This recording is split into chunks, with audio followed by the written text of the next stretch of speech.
اللہ کے نام سے شروع جو بہت مہربان رحمت والا۔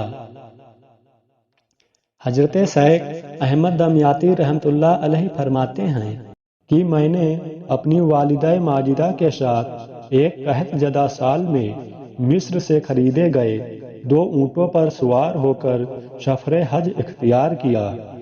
حج سے فارغ ہو کر مدینہ طیبہ کا رخ کیا۔ وہاں پہنچے تو اونٹ جان سے گزر گئے۔ ہم خالی جیب ہو چکے تھے، نہ اونٹ خرید سکتے تھے اور نہ ہی کرائے کی سواری لینے کے قابل رہے تھے۔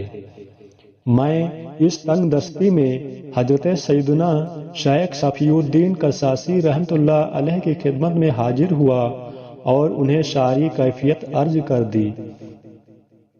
انہیں یہ بھی بتایا کہ پریشانی کے حل تک مدینہ طیبہ میں ہی ٹھہر جانا چاہتا ہوں۔ وہ کچھ دیر خاموش رہے، پھر فرمانے لگے، آپ ابھی حضور پاک صاحب لولاک صلی اللہ تعالی علیہ وآلہ وسلم کے چچا جان حضرت سیدنا حمزہ رضی اللہ تعالی عنہ کی قبر انور پر حاضری دیں۔ جتنا ممکن ہو سکے قرآن پڑھیں اور پھر اول سے آخر تک انہیں اپنا حال سنائیں۔ میں نے تعمیل ارشاد میں چاشت کے وقت ہی حضرت سیدنا حمزہ رضی اللہ تعالی عنہ کے مزار شریف پر حاضری دی اور شیخ گرامی کے حکم کے مطابق قرآن حکیم پڑھ کر اپنا حال سنا ڈالا۔ ظہر سے پہلے واپس ہوا اور باب رحمت میں طہارت خانے سے وضو کر کے مسجد شریف میں داخل ہوا تو وہاں والدہ محترمہ کو موجود پایا۔ فرمانے لگیں، ابھی تمہیں ایک آدمی پوچھ رہا تھا۔ میں نے عرض کی، اب وہ کہاں ہیں؟ کہنے لگیں، حرم نبوی صلی اللہ تعالی علیہ وآلہ وسلم کے پیچھے جاؤ۔ میں اس طرف گیا تو ایک پرہیبت شخصیت کے مالک سفید داڑھی والے بزرگ سے ملاقات ہوئی۔ مجھے دیکھتے ہی فرمانے لگے، شیخ احمد مرحبا۔ میں نے آگے بڑھ کر ان کے ہاتھ چوم لیے۔ فرمایا، مصر چلے جاؤ۔ میں نے عرض کی، آقا اس کے ساتھ؟ فرمانے لگے، چلو میں کسی آدمی سے تمہارے کرائے کی بات کرا دیتا ہوں۔ میں ان کے ساتھ چل پڑا۔ وہ مجھے مدینہ طیبہ میں مصری حاجیوں کے کیمپ میں لے گئے۔ وہ ایک خیمے میں داخل ہوئے تو پیچھے پیچھے میں بھی داخل ہو گیا۔ انہوں نے خیمے کے مالک کو سلام کیا۔ وہ انہیں دیکھتے ہی اٹھ کھڑا ہوا اور آپ کے ہاتھ چوم کر بڑے ادب و احترام کے ساتھ بٹھایا۔ آپ رضی اللہ تعالی عنہ نے اس سے فرمایا، شیخ احمد اور ان کی والدہ کو مصر پہنچانا ہے۔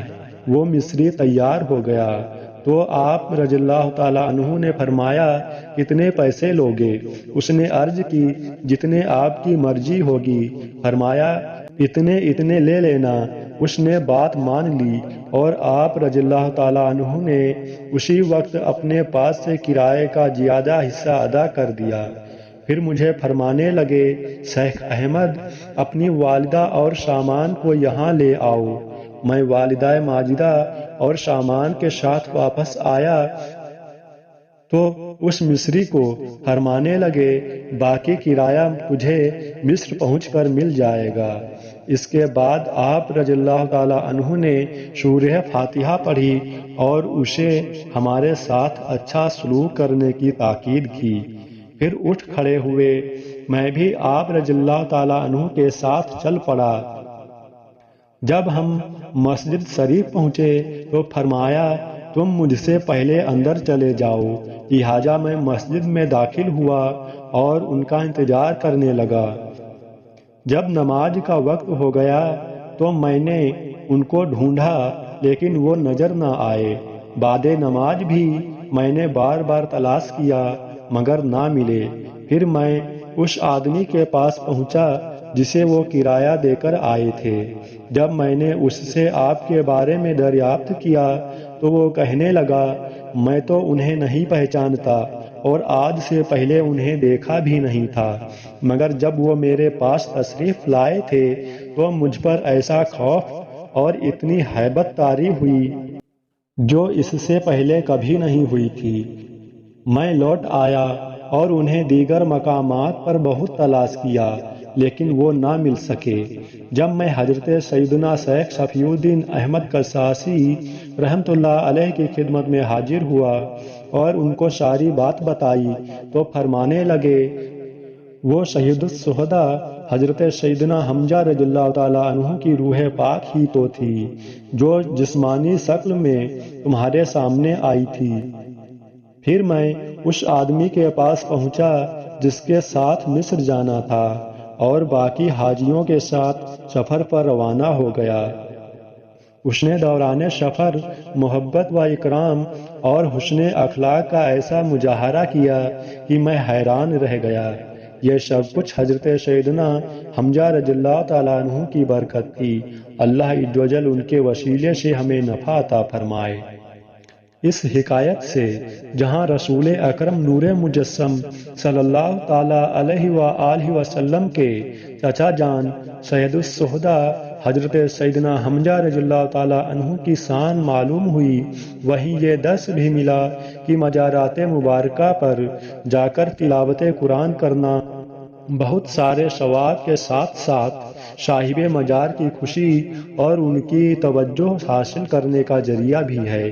اس لیے ہماری کوشش ہونی چاہیے کہ مزارات اولیاء پر حاضری کے موقع پر ادھر ادھر کی فضول اور غیر شرعی کاموں میں مشغول ہونے کے بجائے جتنا ممکن ہو سکے قرآن پاک کی تلاوت کی سعادت حاصل کریں۔ یقیناً تلاوت قرآن کی بڑی فضیلت ہے، چنانچہ خاتم المرسلین شفیع المذنبین رحمت للعالمین صلی اللہ تعالیٰ علیہ وآلہ وسلم کا فرمان دل نشین ہے، جو شخص کتاب اللہ کا ایک حرف پڑھے گا اس کو ایک نیکی ملے گی جو 10 کے برابر ہوگی۔